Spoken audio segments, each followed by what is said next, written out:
Hello everyone, today we've got here Vivo Y17s and let me show you how to change the video resolution. At first, open your camera app.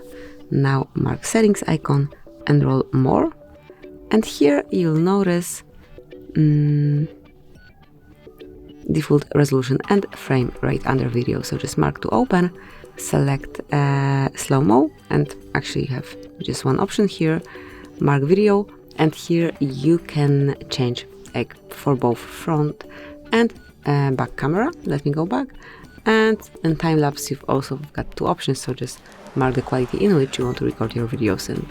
So this is it. As you can see, this is how you can customize camera resolution. Thank you for watching. Please subscribe our channel and leave the thumbs up.